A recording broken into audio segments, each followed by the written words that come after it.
Gold trusted gold buyers మీరు తాకట్టు పెట్టిన బంగారాన్ని విడిపించి ఈ రోజు ఉన్న మార్కెట్ ధరకు కొనబడను. నమస్తే అమ్మా, వెల్కమ్ టు అవర్ స్టూడియో. నమస్తే ఉదయ. సరే కదా, ఇద్దరు భార్యాభర్తల గొడవ. ఇవాళ బాబు హాస్పిటల్లో ప్రాణాలతో కొట్టుమిట్టాడుతూ ఉన్నాడు. వీళ్ళు బాగానే ఉన్నారు, ఇప్పుడు ఓకే అయిపోయింది. కానీ పోయిన హాస్పిటల్లో ఆ బాబు పరిస్థితి ఏంటి, అసలు ఏం జరుగుతోంది, ఎందుకు ఇంత క్షణికావేశానికి గురవుతూ ఉన్నారు అందరూ కూడా? ఇప్పుడు మనకి ఈ మొబైల్ ఫోన్స్ వచ్చేసి సమాజం కుళ్ళిపోయింది, పుచ్చిపోయింది, చెడిపోయింది అని చెప్పుకుంటున్నాం. దీనికన్నా ముందు టీవీ అనమాట. ఈ టీవీ ఒకప్పుడు ఒక వేవ్ బాగా 100% చూశారు అందరూ. ఇప్పుడు మొబైల్స్ వచ్చిన తర్వాత కొంచెం ఏమంటారంటే ఫిల్టర్ అయిందని చెప్పచ్చు. ఇందులోకి వచ్చారు కొంత. ఇవన్నీ రాని వాళ్ళు చాలా మంది ఉంటారు, లేకపోతే అవి సీరియల్స్ నచ్చిన వాళ్ళు కొంతమంది ఉంటారు, అందులో అక్కడ ఉండిపోయారు అన్నమాట. అంటే వాళ్ళు ఇది ప్లస్ అది అయి ఉండొచ్చు మేబీ. కొంతమంది కంప్లీట్గా దాన్నే చూస్తున్నారు. ఏంటి, నేను కూడా చాలా చోట్ల అబ్జర్వ్ చేశాను. ఆ దరిద్రపు సీరియల్స్ అసలు అది ఒక కథ అనిపిస్తుంది. ఆ కథ ఎలా ఉంటుందో చెప్పనా, నేను ఒక డైరెక్టర్ కనపడితే నేను అడిగాను కూడా, ఒక పేరు నాకు గుర్తులేదు, చాలా సంవత్సరాలు అయింది. ఏంటండి కథ, దీన్ని నెక్స్ట్ మీరు ఎట్లా రాస్తారు, ఎట్లా ఒకటేసారి రాస్తారా ఏంటి, ఇన్ని మార్పులు ఏంటి కథలో అని అడిగితే, ఈ వారం సీరియల్ ఈరోజు ఎపిసోడ్ అయిన తర్వాత ఆ రేటింగ్ ఏదో చూసుకుంటారంట, చూసుకుని వెంటనే రేపటి కథని దానికి అనుగుణంగా మారుస్తారంట. అది ఎప్పటికి అవుతుంది ఆ సీరియల్? అసలు క్వశ్చనే లేదు, అవ్వదు అది. అలా 4 ఏళ్ళు 3 ఏళ్ళు నడుస్తూ ఉంటే చివరికి అది కంక్లూడ్ చేయరు, దాన్ని ఎత్తేస్తారు ఆ సీరియల్ని. ఇంకా అది ఏమైంది ఎవరికి తెలియదు, గోదావరిలోకి వెళ్ళిపోతుంది. అసలు అంతవరకు ఏళ్ళేళ్ళు చూసిన వాళ్ళు ఆ చివరికి క్లైమాక్స్ ఏంటని ఎదురు చూస్తారు కదా, ఆ క్లైమాక్స్ ఇవ్వరు, మార్చేస్తారు. మార్చేసి ఆ ప్లేస్లో వేరే కొత్త సీరియల్ని పెట్టేస్తారు. లేకపోతే సడన్గా కొద్ది రోజులు అయిన తర్వాత వేరే ఛానల్లో, అదే ఛానల్లో టైం మార్చేస్తాడు. ఆ ఫాలో అయ్యే వాళ్ళకి పిచ్చెక్కిపోతారు వాళ్ళు, బీపీ వచ్చేస్తుంది వాళ్ళకి, అమ్మో ఏమైపోయిందో అని. ఆ టెన్షన్ పాపం వాళ్ళకే తెలుసు. ఎందులో ఉండే వాళ్ళకి అదే వాళ్ళకే తెలుస్తుంది, చూసే వాళ్ళకి వినే వాళ్ళకి తెలీదు, వాళ్ళకే తెలుస్తుంది ఆ మానసిక వ్యధ ఏంటో, ఆ టెన్షన్ ఏంటో. ఆ టైంలో వాళ్ళకి ఎవరితో మాట్లాడబుద్ధి కాదు, భోజనం చేయబుద్ధి కాదు, వంట చేయబుద్ధి కాదు, పని చేయబుద్ధి కాదు, ఏం ఉండదు. ఎప్పుడు టైం అవుతుందా సీరియల్ చూడాలి అని ఉన్మాద స్థితికి వెళ్ళిపోతున్నారు. ఇప్పుడు వీళ్ళు ఏంటంటే, మనం చెప్పుకున్నది భార్యాభర్తలు ఇద్దరు కూడా పొలం పనికి వెళ్తూ ఉంటారు. ఉదయం వెళ్ళి సాయంత్రం పొలం పనులు చేసుకుని బాగుంది, అక్కడ కోఆపరేషన్ బాగుంది ఒకరికొకళ్ళు. నేను కూడా వండరయ్యా, భార్యాభర్తలు ఇద్దరు పొలానికి వెళ్ళారు, పని చేసుకున్నారు అంటే వావ్ ఈ రోజుల్లో కూడా ఉన్నారా అని. సరే చక్కగా వెళ్ళారు, పని చేసుకున్నారు, పురుగుల మందంతా కొట్టారంట, వచ్చారు. వచ్చిన తర్వాత ప్రాణాలు ఎలా ఉంటాయంటే అలసిపోతారు, ఇద్దరు అలసిపోతారు. పిల్లలుంటే పాపం వాళ్ళు ఆవురమంటే ఎదురు చూస్తారు అన్నం కావాలని. మరి అట్లాంటి పరిస్థితుల్లో సీరియల్ చూడటం అనేది ఎంతవరకు సబబు?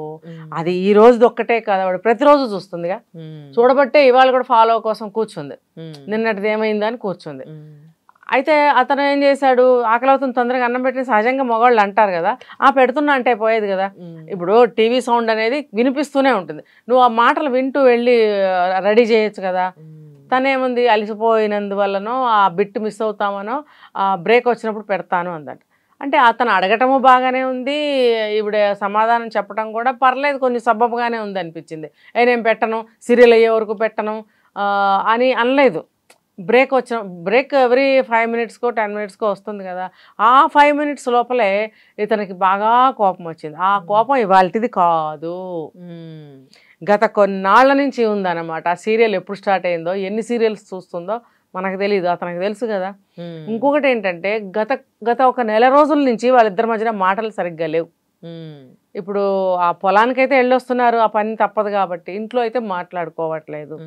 ఇప్పుడు సైకలాజికల్గా ఏంటంటే, ఒక కుటుంబం ఇద్దరే భార్యాభర్తలు అంటే అది వేరే విషయం, అందరూ పెద్దవాళ్ళే అంటే అది వేరే విషయం. ఇంట్లో పిల్ల జిల్లా ఉన్నప్పుడు ఆ వ్యవస్థ ఎలా ఉండాలంటే, చాలా ఇప్పుడు ఒక వేలు పొట్టి ఒక వేలు పొడుగు ఇలా ఉన్నాయి, అన్ని సమానంగా ఇలా పెట్టగలుగుతాం, అన్ని వేళని చూడండి సమానంగా బేస్ అవుతాయి. కరెక్ట్, ఇలా పెడితే అవ్వవు.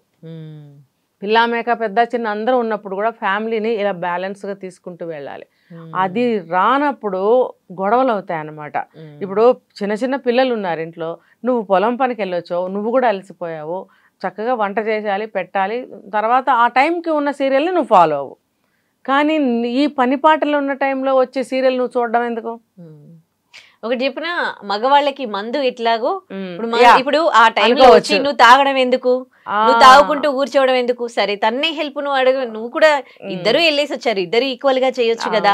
సో మగవాళ్ళకి మందు తాగితే ఎవరు క్వశ్చన్ చేయరు, ఆడవాళ్ళు సీరియల్స్ కి కదా. అదే నేను చెప్పింది, అతను నార్మల్ గా భోజనం పెట్టమన్నాడు సహజంగానే, ఈవిడ ఒక 5 నిమిషాలు బ్రేక్ లో పెడతానంటే అతను ఎందుకు సహించుకోలేకపోయాడు అని అంటే, ఇక్కడే అతను ఇవాళ సమస్య కాదు అతనికి, అది గత కొన్నాళ్ళుగా సమస్యతో బాధపడుతున్నాడు, ఇవాళ ఎక్కింది అనమాట బుర్రకి. దానికి తోడు ఒక నెల రోజుల నుంచి సరిగ్గా మాట్లాడుకోవట్లేదు. ఇప్పుడు ఇంట్లో కుటుంబ సభ్యులందరూ కూడా కమ్యూనికేషన్ అనేది మిస్ అవుతున్నారు ఈ రోజుల్లో. ఇప్పుడు మంచి చెడ్డ ఏ విషయమైనా సరే ఇంట్లో కుటుంబ సభ్యులందరూ మాట్లాడుకుంటూ ఉంటాం కదా, మాట్లాడుకోవాలి కదా. నవేడేస్ అసలు ఎవరు మాట్లాడుకుంటున్నారు? ఎవ్వరు మాట్లాడుకో. అరే 60-70 ఏళ్ళు వచ్చిన మొగుడు పెళ్ళాలు కూడా పలకరించుకుంటే కష్టమంటున్నారు. ఎందుకంటే ఆ ఫోనుల్లో మునిగిపోతున్నారు. మునిగిపోయి పలకరిస్తే కోపం వస్తుంది, ఆ కంటిన్యూటీ దెబ్బతింటుంది వాళ్ళకి. అక్కడ దెబ్బతిన్నప్పుడు బుస్సుమని లేచి గొడవలు అయిపోతున్నాయి, ఎంత ఏజ్ వచ్చినా కూడా. ఇంకొకటి, నువ్వు చేసుకోవచ్చు కానీ నన్ను ఎందుకు లేపుతావు అనే స్థితికి కూడా వచ్చారు. నువ్వు చేసుకోపో, నేను చేసుకుంటా, నాకు టైం ఉంది, ఇంకా నేను రాను, ఇలాంటి మాటలు వస్తున్నాయి, చూస్తున్నాము. అలాంటప్పుడు వీళ్ళకి రావడంలో పెద్ద విచిత్రం ఏమీ లేదు. కానీ ఈ కమ్యూనికేషన్ అనేది ఈజ్ వెరీ ఇంపార్టెంట్ కుటుంబంలో. ఇప్పుడు పొద్దున్న నుంచి సాయంత్రం వరకు మీరు వెళ్ళి ఆ వర్క్ చేసుకుని రావాలి, ఎంత కోఆర్డినేషన్ ఉండాలి. ఏ విధంగా చూసుకున్న వర్క్లో కానీ మాటల్లో కానీ, ఒక మాట ద్వారానే కదా ఉదయశ్రీ ఒక కోఆర్డినేషన్ అనేది వస్తుంది. నేను నీకు కోఆపరేట్ చేస్తున్నాననే ఫీలింగ్ ఒకరికొకరికి వచ్చేది మాట్లాడితేనే కదా. మాట్లాడుకోకుండా నడుస్తుంది కొంతకాలం నుంచి. ఇంట్లో పిల్లలు ఉన్నారు, అసలు వాళ్ళ ఫీలింగ్స్ ఏంటి? అమ్మ నాన్న మాట్లాడుకోరు, మా పరిస్థితి ఏంటి? వాళ్ళు ఎంతో బాధపడతారు. సమయానికి ఏదన్నా అడగాలంటే అమ్మ అమ్మ అమ్మ అని అమ్మ దగ్గరికి వెళ్తారు. ఆమె ఏంటి, అబ్వియస్లీ నాన్నని అడగాలి. ఏదన్నా ఫైనాన్షియల్ మ్యాటర్స్ కానీ ఎక్కడికైనా తీసుకెళ్లాలన్నా కానీ నువ్వు నాన్న అడిగి చెప్తానుండు అనాలి. కానీ అక్కడ ఆవిడకి ఆ స్థితి లేదు, నాన్నని అడిగి ఎలా చెప్తుంది? వాళ్ళే మాట్లాడుకోకపోతే ఆ పిల్లవాడికి అది ఎంత నరకంగా ఉంటుంది. అరే నాకు ఇప్పుడు బుక్ కావాలి, లేకపోతే ఏదైనా ఒక మెటీరియల్ కావాలి చదువు సంబంధించింది, ఇప్పుడు అమ్మకి చెప్తే అమ్మ నాన్నకి చెప్పాలి, డైరెక్ట్గా నాన్నకి చెప్పే స్థితి ఉండదు. భయపడతారు, నాన్న అంటే కొంచెం భయపడతారు. ఇంకా ఇలాంటి గొడవలు ఉన్నప్పుడు నాన్నని డైరెక్ట్గా అడిగే ధైర్యం అసలే ఉండదు. అమ్మాయి ఏదో ఒకటి దారి చేస్తుందని చెప్పి అమ్మనే అడుగుతారు. ఆమె అడగాలన్నా కూడా ఆత్మాభిమానమో ఈగోసో ఏవో అడ్డం వచ్చి ఆవిడ కూడా అడగదన్నమాట. అప్పుడు ఆ పిల్లవాడి పరిస్థితి ఏంటి? ఇప్పుడు చీమ ఈగ ఒక టీ కప్పులో పడితే దానికి అది పెద్ద తుఫాను కదా, మనకు ఒక గుక్క టీ అది. అలాగే పిల్లవాడికి టీ కప్పులో తుఫాన్ లానే ఉంటుంది వాడి చిన్న సమస్య. బాగా చెప్పారు. అది తల్లిదండ్రులు అర్థం చేసుకోవాలి, వాళ్ళే అర్థం చేసుకోవాలి. ఎవరికి కావాలి? ఇంకా ఇది కమ్యూనికేషన్స్ లేకపోవడం వల్ల కూడా ఇంట్లో అన్రెస్ట్, కోపాలు, సహించలేనితనము ఇవన్నీ వస్తున్నాయి అన్నమాట. ఏదో మాట్లాడుకుంటూ ఉన్న సమయాల్లో అయితే ఏముండదు. వీళ్ళు మాట్లాడుకోవటం మానేసిన తర్వాత ఎలాంటి చేష్టలు ఇంట్లో జరిగితే వాళ్ళకి కిర్రెక్కిపోతారనమాట. ఇంకా బీపీ పెరుగుతుంది వాళ్ళకి, దీనికి ఇంత నిర్లక్ష్యమా, లెక్క చేయకుండా టీవీ చూసుకుంటుంది, భోజనం పెట్టకుండా అనేది కోపం పెరిగిపోయింది. ఈమెకేమైంది, నేను ఒక 5 నిమిషాలు అన్నాను కదా, అరుస్తాడేంటి, ఆగలేడా అని అరుస్తాడేంటి అని కూడా అప్పటికి ఇంకా అరుపులు స్టార్ట్ కాల. నేను 5 నిమిషాలే కదా, నేను వచ్చి పెట్టేస్తానులే, ఆగుతాడులే అనుకుంది. ఇతనికి అక్కడ 5 నిమిషాల్లోనే కోపం వచ్చింది. కోపం వచ్చి తిట్టడము, అరవడం జరిగింది. ఆవిడ ఏం చెప్తుంది, కొట్టాడని చెప్తుంది. అబ్వియస్లీ కోపతాపాలు ఉన్నప్పుడు ఆ కేటగిరీ మనుషులు కొట్టుకునే మాట్లాడుకుంటారు. నన్ను కొడతావా అని చెప్పి ఇమ్మీడియట్గా వెళ్ళిపోయి బావిలో దూకపోయింది. దూకపోయినప్పుడు ఏమైంది, గబుక్కున ఏదో ఒకటి గ్రిప్ పట్టుకుంటారు కదా, చెయ్యో కాలో కొంగో జుట్టో ఏదో ఒకటి పట్టుకుంటారు. ఇతను ఏం చేశాడు, గబుక్కున జుట్టే పట్టుకున్నాడు. పట్టుకుని అట్లానే స్పీడ్గా ఇంట్లోకి లాక్కొచ్చాడు. ఎందుకు, మళ్ళీ దూకుతుందేమో, లోపలికి లాక్కు రావాలి అనే ఇంటెన్షన్తోనే అతను లాక్కొచ్చి ఉంటాడు. లాక్కొచ్చిన తర్వాత అక్కడ ఎక్కువైపోయింది వీళ్ళకి. ఎక్కువైపోయినప్పుడు వీళ్ళకి ఆత్మాభిమానం దెబ్బతినేసి, ఇంకా చెప్పాలంటే ఈగో హర్ట్ అయిపోయి, వెంటనే తెచ్చిన పురుగుల మందులు ఉన్నాయి కదా ఇంట్లో, అవి గబుక్కుని తాగేసింది. తాగేసాడు, పిల్లవాడు బెదిరిపోయి పిల్లాడికి ఇచ్చిందో, పిల్లాడే లాక్కుని తాగాడని ఆవిడ చెప్తుంది. ఆ విషయంలో తనే ఇచ్చిందో. తండ్రి స్టేట్మెంట్లో ఏం చెప్తున్నాడంటే, లేదు తను తాగి పిల్లాడికి 2 మూతలు ఇచ్చింది అని చెప్తున్నాడు. ఏమైనా అది ఇంత తగిలితేనే ఇంత పాయిజన్ అది, మరి మనుషులు తాగితే ఏమైపోతారు? దట్టు చిన్న పిల్లాడు, వాడు చావు బతుకుల్లో ఉన్నాడు. ఈవిడేమో కొంచెం ట్రీట్మెంట్ తీసుకుని బయటకు వచ్చింది. ఇప్పుడు ఏమైంది, ఆవిడకేమో కోపం తగ్గింది, ఈయనకేమో ఆవేశం తగ్గింది. తప్పు తెలుసుకున్నారు. కానీ ఏం జరగబోతుంది ఇప్పుడు? పిల్లవాడు బతుకుతాడా బ్రతకడా? ఇప్పుడు పాత సినిమాల్లో చూపిస్తారు పిల్లల కోసం వాళ్ళ కోపతాపాలు పంతాలు అన్నీ మానుకుని పిల్లల కోసం ఒకటైపోయినట్టు పాత సినిమాల్లో బాగా చూపించేవారు కదా. మరి అది జరగాలి. ఇప్పుడు పిల్లలు పుట్టారు, మనం కంటేనే పుట్టారు, వాళ్ళ కోసం పిల్లలకి ఎప్పుడైనా సరే అమ్మ కావాలా నాన్న కావాలంటే ఇద్దరు కావాలంటారు. కావాలి కదా. ఇప్పుడు మనకైనా మనల్ని అడిగితే మనం ఏం చెప్తాము, మాకు ఇద్దరు కావాలంటామా అనమా? ఎంత వయసు వచ్చినా పిల్లలకి అమ్మా నాన్న ఇద్దరు కావాలి. మరి అలాంటప్పుడు మీరు ఇద్దరు పిల్లల కోసం బ్రతకాలి. పిల్లలు బెంగ పెట్టుకుంటారు, వాళ్ళకి లైఫ్ ఏముంది, ఇంకా అమ్మా నాన్న విడివిడిగా ఉంటే వాళ్ళకి ఏం జరగవు. కాబట్టి మనం కావాలంటే పిల్లలు పుట్టారు కానీ వాళ్ళు అడిగి మనల్ని కలలేదు. అలాంటప్పుడు మనం ఇద్దరం ఒక తాటి మీద నడవాలి అనే బుద్ధి జ్ఞానం తల్లిదండ్రులు ఇద్దరికీ ఉండాలి. అది లేనప్పుడు ఏమవుతుందంటే ఇలాంటివి జరుగుతాయి. ఆ సమయంలో టీవీ చూడడం ఎందుకు, ఈయన అడిగితే మరి కొట్లాట చేసుకోవడం ఎందుకు, ముఖ్యంగా కమ్యూనికేషన్ చాలా మిస్ అవుతున్నారు. నెల రోజుల నుంచి మాట్లాడుకోకపోవడం వల్లే కదా కోపాలు పెరిగాయి. ఎగ్జాక్ట్లీ. కాబట్టి కోపాలున్నా ఏదైనా మిస్అండర్స్టాండింగ్స్ ఉన్నా మాట్లాడుకోవాలి. నీ వల్ల నేను సఫర్ అవుతున్నాను, నువ్వు మానుకో అని చెప్పు. అలాగే నువ్వు చెప్పుకోవాలి, ఇద్దరం చెప్పుకోవాలి. చెప్పుకుంటే ఏమవుతుందంటే ఖాళీగా ఉన్నప్పుడు కొంచెం ఆలోచిస్తారు. ఓ తను ఇలా చెప్పింది నా వల్ల సఫర్ అవుతుందంట. అప్పుడు ఆ స్పాట్లో ఏం చెప్తారంటే నీ వల్లే నేను సఫర్ అవుతున్నాను, నేను చాలా బాగా ఉన్నాను, నువ్వే తప్పులు చేస్తున్నావు, నీ వల్లే నేను సఫర్ అవుతున్నాను అని చెప్తారు. కానీ అంతరాత్మ అనేది ఒకటి ఉంటుంది. అది ఖాళీగా కూర్చున్నప్పుడు 2 నిమిషాలు మనం రీకలెక్ట్ చేసుకుంటే జరిగిన ఆ డైలాగ్స్ కానీ ఆ సీన్స్ కానీ కళ్ళు మూసుకుని మనం రీకలెక్ట్ చేసుకుంటే అక్కడ ప్రతి చిన్న అక్షరం కూడా మనకి తిరిగి గుర్తు చేస్తుంది. తను ఏమంటే నేనేమన్నాను, నేనేమంటే తనేమంది, తను అలా అన్నప్పుడు నేను అనకుండా ఉండాల్సింది, నేను ఇలా అన్నప్పుడు తనైనా సైలెంట్గా ఉంటే బాగుండేది అనేది ఒక చర్చ వస్తుంది లోపల. ఆ చర్చ జరిగినప్పుడు తప్పు తెలుసుకుంటారు. అది ఎవరు చేయటం లేదు. పంతాలు కావాలి, పౌరుషాలు కావాలి, రోషాలు ఇవన్నీ తీరాలన్నమాట, ఈగోస్. దానివల్ల ఆ అమ్మాయి అంత స్పీడ్గా వెళ్ళిపోయి తాగేయడం ఇలాంటివన్నీ జరుగుతున్నాయి. Right, thank you so much. And don't forget to subscribe to iDream. And for more videos, please subscribe to iDream. Please subscribe to iDream. Please subscribe iDream. And please subscribe to iDream.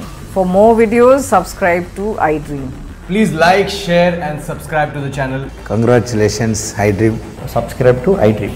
Subscribe to iDream. So subscribe to iDream Media. iDream ki iDream team andarki huge congratulations. Please subscribe iDream Media. Please subscribe to iDream. Subscribe iDream. Please subscribe to iDream. iDream అంటే నా కళల ఛానల్ను subscribe చేసుకున్న నోరు తిరుగుతలేదు, మీరైతే గంట గుర్తు కొట్టండి. For more such videos, please subscribe to iDream. Subscribe to iDream. Please subscribe to iDream. Please subscribe iDream Media. Please do subscribe to iDream. Please subscribe to iDream Media. For best entertainment and information, please subscribe iDream.